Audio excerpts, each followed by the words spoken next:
फिर सोच लो पक्की गल है जिन्नी देर तक कलाम होएगा तुहाडा ध्यान मेरे वाल होना चाहिए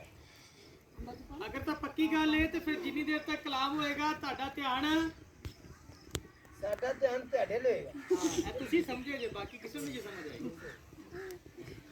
जिन्नी देर कलाम होएगा तुहाडा ध्यान मेरे वाल होना चाहिए ठीक है ते आज ਅਸੀਂ एक बड़ी खूबसूरत गल सीखन लगे हैं लगेगी तो कौड़ी लेकिन सीखनी है क्योंकि कौड़ियां चीज़ां साड़ी जिंदगी तो गलत चीज़ों को खत्म करने वास्ते एक कौड़ी दवाई तो पीनी पैनी है ना डॉक्टर को जाइए कौड़ी दवाई देंदा लेकिन वो सानू ठीक कर दिंदी है एक सवाल दे नाल असीं अज दी गल शुरू करांगे गालां किहड़ा ਬੱਚੇ ਛੱਡ ਕੇ ਜੀ ਸਿਆਣਿਆਂ ਦਾ ਮੂੰਹ ਨਹੀਂ ਰਹਿੰਦਾ ਮੈਂ ਤਾਂ ਇਹ ਗੱਲ ਨਹੀਂ ਆਉਂਦਾ ਕਿ ਕੋਈ ਵੀ ਨਹੀਂ ਕੱਢਦਾ ਮੇਰੇ ਆਦੇ ਕੋਲ ਤੇਰਾ ਬਾਹਰ ਨਿਕਲਦਾ ਆਪ ਗੱਲ ਲੋਕ ਕਰੇ ਕਿ ਜਿਹੜੀ ਮੰਨਣ ਵਾਲੀ तिगड़े काम ਐਵੇਂ ਆਖੀ ਜਾਈਏ ਕਿ ਅਸੀਂ ਤਾਂ ਜੀ ਨਹੀਂ ਪਾਉਂਦੇ अच्छा चलो असीं ना अज गाल दे ताल्लुक नाल ना वेखांगे बाइबल की कहंदी है गालां कड्ढण दे ताल्लुक दे नाल कि गालां दे बारे बाइबल की कहंदी है इस दे बारे अज सिखांगे ਜਦੋਂ ਅਸੀਂ ਪਹਿਲਾ ਪਤਰਸ ਦਾ ਖਤ ਉਹਦੇ ਤੀਸਰੇ ਬਾਬ ਦੀ 8ਵੀਂ ਆਇਤ ਤੋਂ ਪੜ੍ਹਨਾ ਸ਼ੁਰੂ ਕਰਨੇ ਆ ਤੇ ਉੱਥੇ ਲਿਖਿਆ ਹੈ ਮੈਂ ਕਿਹਾ ਸੀ ਮੇਰੇ ਵੱਲ ਧਿਆਨ ਕਰਨਾ ਸਾਰਿਆਂ ਨੇ ਉੱਥੇ ਲਿਖਿਆ ਹੈ गर्ज सब के सब यक दिल और हमदर्द रहो बरादराना मोहब्बत रखो नरम दिल और फरोतन बनो बदी के इवज बदी ना करो और गाली के बदले गाली ना दो बल्कि इसके बरअक्स बरकत चाहो क्योंकि तुम बरकत के वारिस होने के लिए बुलाए गए हो चुनाचे जो कोई जिंदगी से खुश होना चाहे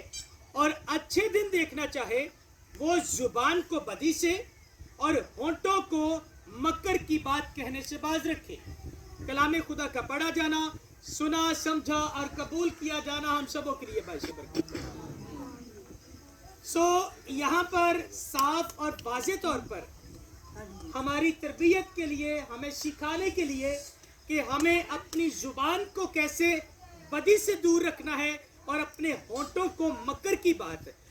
की बात वो बात होती है जो कि बुरी बात होती है गंदी बात होती है और जो किसी को नुकसान पहुंचाने वाली बात होती है जो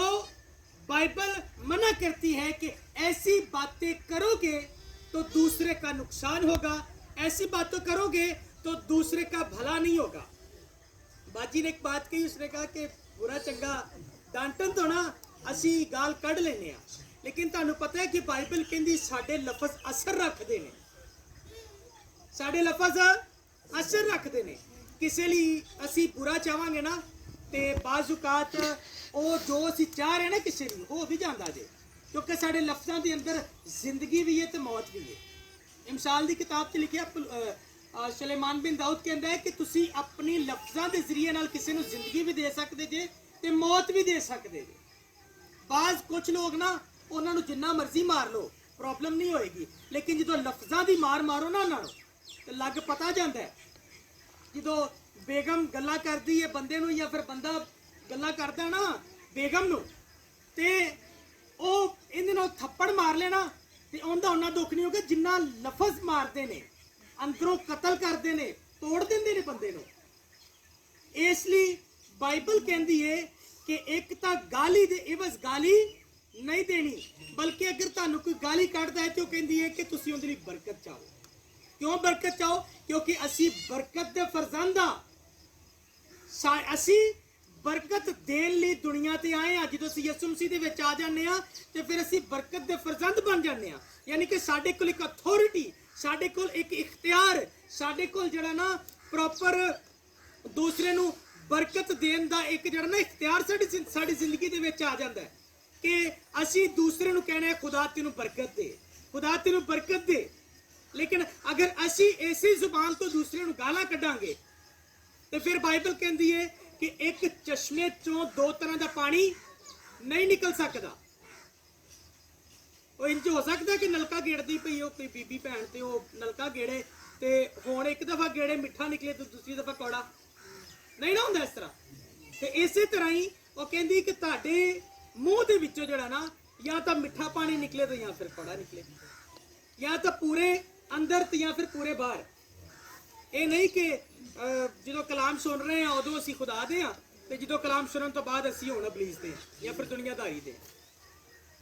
ਜਦੋਂ ਇੱਥੇ ਸਿੱਖ ਲਿੱਤੀ ਜਿਹੜੀ ਗੱਲ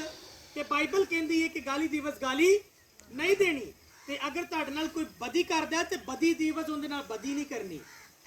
ਬਲਕਿ ਉਹਦੇ ਲਈ ਬਰਕਤ ਚਾਹਣੀ ਹੈ। ਜਦੋਂ ਅਸੀਂ ਬਰਕਤ ਚਾਹੁੰਦੇ ਆ ਨਾ, ਜਦੋਂ ਅਸੀਂ ਬਰਕਤ ਚਾਹੁੰਦੇ ਆ ਉਦੋਂ ਅਸੀਂ ਉਹ ਫੈਸਲਾ ਯਾਨੀ ਕਿ ਜਿਹਨੇ ਸਾਨੂੰ ਗਾਲ ਕੱਢੀ ਹੈ ਨਾ, ਅਸੀਂ ਉਹਦਾ ਫੈਸਲਾ ਖੁਦਾਵੰਦ ਦੇ ਹੱਥ 'ਚ ਦੇ ਰਹੇ ਹਾਂ।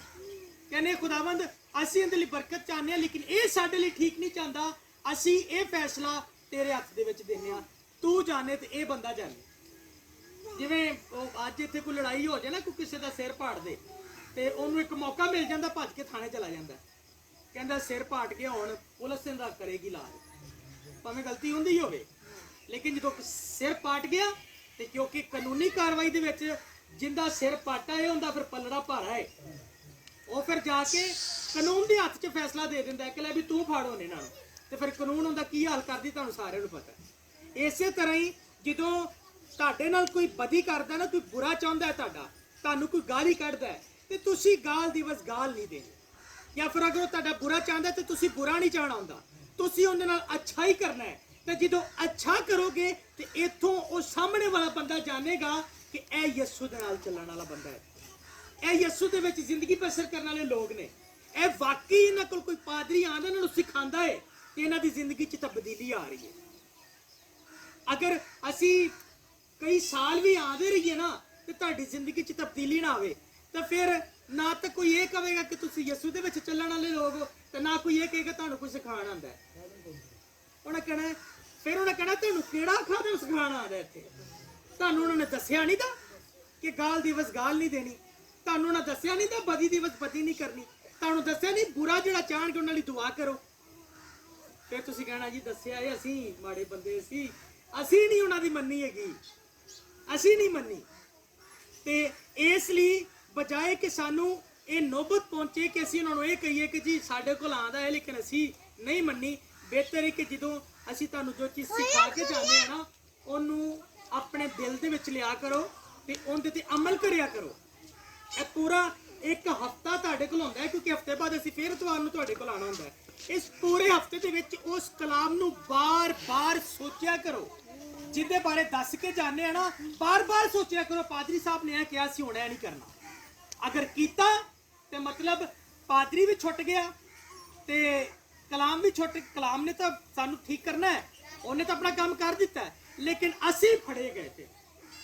ਅਸੀਂ ਦੁਨੀਆ ਤੇ ਵੀ ਫੜੇ ਗਏ ਤੇ ਉੱਤੇ ਵੀ ਫੜੇ ਗਏ। ਤੇ ਇਹਨਾਂ ਕਦੀ ਤੁਸੀਂ ਤਜਰਬਾ ਕਰਕੇ ਵੇਖ ਲੈਣਾ, ਕੋਈ ਲੜਾਈ ਕਰ ਰਿਹਾ ਨਾ ਤੇ ਉਹਨੇ ਤੁਹਾਨੂੰ ਗਾਲ ਕੱਢੀ ਏ, ਤੁਸੀਂ ਵੀ ਗਾਲ ਕੱਢੋ, ਉਹ ਗਾਲ ਕੱਢੇਗਾ, ਤੁਸੀਂ ਗਾਲ ਕੱਢੋ, ਤੁਸੀਂ ਗਾਲ ਕੱਢੋ, ਤੇ ਕੀ ਹੋਏਗਾ ਫਿਰ ਸਿਰ ਪਾੜਨ ਤੱਕ ਜਾਓਗੇ ਕਿ ਨਹੀਂ 2 ਮਿੰਟ ਦੇ ਅੰਦਰ ਅੰਦਰ ਹੀ। ਲੇਕਿਨ ਅਗਰ ਇੱਕ ਪਾਸਿਓਂ ਅਗਰ ਕੰਮ ਰੁਕ ਜਾਵੇ ਤਾਂ ਲੜਾਈ ਰੁਕ ਜਾਏਗੀ, ਥਾਣੇ ਕਚਹਿਰੀਆਂ ਤੱਕ ਦਾ ਮਾਮਲਾਤ ਰੁਕ ਜਾਣਗੇ। ਅਗਰ ਇੱਕ ਸਾਈਡ ਖਾਮੋਸ਼ ਹੋ ਜਾਵੇ ਤੇ ਜਦੋਂ ਦੋਵੇਂ ਸਾਈਡਾਂ ਉਹ ਕਹਿੰਦੀ ਕਿ ਲੈ ਦੂਸਰੀ ਸਾਈਡ ਕਹਿੰਦੀ ਲੈ ਤੂੰ ਗੱਲ ਕਰਕੇ ਜਾਏ ਤੇ ਜਾਏ ਕਿੱਥੇ, ਤੇ ਜਦੋਂ ਇੱਥੇ ਕੰਮ ਪੈਂਦਾ ਹੈ ਨਾ ਉਦੋਂ ਫਿਰ ਘਰ ਵੀ ਬਰਬਾਦ ਹੁੰਦੇ ਨੇ, ਘਰ ਤਲਾਕਾਂ ਤੱਕ ਚਲੇ ਜਾਂਦੇ ਨੇ ਤੇ ਮਹੱਲੇਦਾਰੀ ਜਿਹੜੀ ਹੈ ਨਾ ਆਪਣੇ ਭਰਾ ਛੁੱਟ ਜਾਂਦੇ ਨੇ,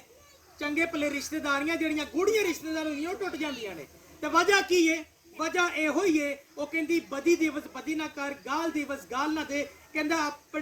ਆਪਣੀ ਜ਼ੁਬਾਨ ਨੂੰ ਕੰਟਰੋਲ ਕਰ, ਆਪਣੇ ਹੋਂਠਾਂ ਨੂੰ ਕੰਟਰੋਲ ਕਰ, ਆਪਣੇ ਲਫ਼ਜ਼ਾਂ ਨੂੰ ਕੰਟਰੋਲ ਕਰ, ਸੋਚਣ ਤੋਂ ਬੋਲਣ ਤੋਂ ਪਹਿਲੇ ਸੋਚ ਕਿ ਮੈਂ ਕੀ ਕਹਿਣ ਲੱਗਾ ਹਾਂ। ਤੇ ਜਦੋਂ ਸੋਚ ਕੇ ਬੋਲਾਂਗੇ ਨਾ ਤੇ ਫਿਰ ਖੁਦਾ ਦੇ ਫਜ਼ਲ ਨਾਲ ਜਦੋਂ ਸੋਚ ਕੇ ਬੋਲੋਗੇ ਤੁਹਾਡੇ ਅੰਦਰੋਂ ਕੋਈ ਚੰਗੀ ਗੱਲ ਨਿਕਲੇਗੀ, ਬੁਰੀ ਗੱਲ ਨਹੀਂ ਨਿਕਲੇਗੀ। ਬੁਰੀ ਗੱਲ ਉਦੋਂ ਨਿਕਲਦੀ ਜਦੋਂ ਤੁਸੀਂ ਬਹੁਤ ਗੁੱਸੇ 'ਚ ਹੁੰਦੇ ਹੋ ਤੇ ਗੁੱਸਾ ਤੁਹਾਡੇ ਤੇ ਤਾਰੀ ਹੋ ਜਾਂਦਾ, ਤੁਹਾਡੇ ਤੇ ਹੈਵੀ ਹੋ ਜਾਂਦਾ, ਤੇ ਫਿਰ ਤੁਸੀਂ ਗੁੱਸੇ ਦੇ ਵਿੱਚ ਆ ਕੇ ਬਗੈਰ ਸੋਚੀ ਬੋਲੀ ਜਾਂਦੇ ਹੋ। ਫਿਰ ਹੁੰਦਾ ਹੈ ਕਿ ਜੋ ਆ ਰਿਹਾ ਮੂੰਹ 'ਚੋਂ ਬਸ ਨਿਕਲੀ ਜਾਵੇ, ਮੈਂ ਆਪਦਾ ਗੁੱਸਾ ਠੰਡਾ ਕਰ ਲਵਾਂ ਇੱਕ ਦਫਾ। ਲੇਕਿਨ ਇਹ ਗੁੱਸਾ ਠੰਡਾ ਕਰਨ ਦਾ ਤਰੀਕਾ ਠੀਕ ਨਹੀਂ ਹੈਗਾ, ਇਹ ਬਾਈਬਲ ਦੇ ਖਿਲਾਫ ਹੈ। ਸਾਰੇ ਹੱਸਦੇ ਪਏ ਨੇ, ਮਤਲਬ ਸਾਰਿਆਂ ਨੂੰ ਪਤਾ ਹੈ ਕਿ ਅਸੀਂ ਇਹ ਕਰਨੇ ਆ, ਗਲਤ ਹੈ ਕੰਮ। ਸੋ ਗੁੱਸਾ ਠੰਡਾ ਕਰਨ ਦਾ ਤਰੀਕਾ ਜਿਹੜਾ ਨਾ ਉਹ ਸਾਹਮਣੇ ਲਾਇਆ ਨਲਕਾ ਉਹਨਾਂ ਨੇ ਕਿ ਪਾਣੀ ਪੀ ਲਓ, ਜਾ ਕੇ ਨਹਾ ਲਵੋ ਉੱਥੇ ਜਾ ਕੇ, ਠੰਡੇ ਹੋ ਜਾਓਗੇ। ਜਾਂ ਫਿਰ ਬਿਹਤਰ ਹੁੰਦਾ ਹੈ ਕਿ ਅਗਰ ਉੱਥੇ ਲੜਾਈ ਵਾਲਾ ਮਾਹੌਲ ਬਣਿਆ ਤਾਂ ਉੱਥੋਂ ਇੱਕ ਬੰਦਾ ਸਾਈਡ ਤੇ ਚਲਾ ਜਾਏ,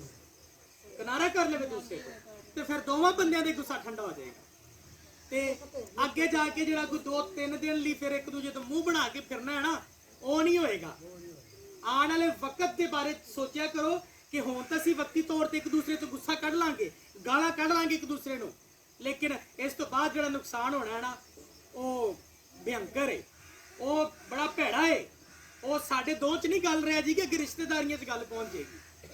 ਤੇ ਫਿਰ ਜ਼ਿਆਦਾ ਨੁਕਸਾਨ ਉਠਾਉਣਾ ਪਏਗਾ। ਤੇ ਇਸ ਲਈ ਬੱਚਿਆਂ ਨੂੰ ਜੇਕਰ ਝਿੜਕਣਾ ਹੈ ਤੇ ਗਾਲ ਨਹੀਂ ਕੱਢਣੀ, ਕਿਉਂਕਿ ਗਾਲ ਭੈੜੀ ਹੁੰਦੀ ਹੈ। ਉਹ ਗਾਲਾਂ ਸਾਡੀਆਂ ਜਿਹੜੀਆਂ ਨੇ ਨਾ ਬਾਜ਼ੂਕਤ ਅਸਰ ਕਰਦੀਆਂ ਬੱਚੇ ਤੇ। ਬੱਚਾ ਜਿਵੇਂ ਜਿਵੇਂ ਪਰਵਰਿਸ਼ ਪਾ ਰਿਹਾ ਹੁੰਦਾ ਨਾ, ਵੱਧ ਰਿਹਾ ਹੁੰਦਾ, ਉਹ ਗਾਲਾਂ ਉਹਨਾਂ ਦੀ ਜ਼ਿੰਦਗੀ ਦੇ ਵਿੱਚ ਬੀਜ ਦੀ ਤਰ੍ਹਾਂ ਨਾ ਬੋਈਆਂ ਜਾ ਚੁੱਕੀਆਂ ਹੁੰਦੀਆਂ ਨੇ ਤੇ ਉਹ ਦੇ ਨਾਲ ਨਾਲ ਉਹ ਵੀ ਵੱਧ ਰਹੀਆਂ ਹੁੰਦੀਆਂ ਨੇ। ਇਸ ਲਈ ਬੱਚੇ ਨੂੰ ਮਾਰ ਕੇ ਸਮਝਾ ਲਵੋ। ਬਾਈਬਲ 'ਚ ਲਿਖਿਆ ਕਿ ਛੜੀ ਨਾਲ ਮਾਰੋ, ਸਮਝਾਓ ਇਹਨੂੰ, ਲੇਕਿਨ ਗਾਲ ਨਹੀਂ ਕੱਢਣੀ।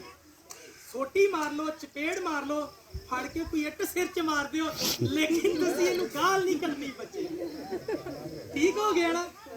ਹਾਂ, ਕਿਉਂਕਿ ਬਾਈਬਲ ਕਹਿੰਦੀ ਗਾਲ ਦਿਵਸ ਗਾਲ ਨਹੀਂ ਦੇਣੀ, ਮਾਰ ਨਾ ਦੇਣਾ ਇੱਕ। ਮੈਂ ਤਾਂ ਬਹੁ ਰੱਖਿਆ ਸੀ ਇੱਟ ਮਾਰ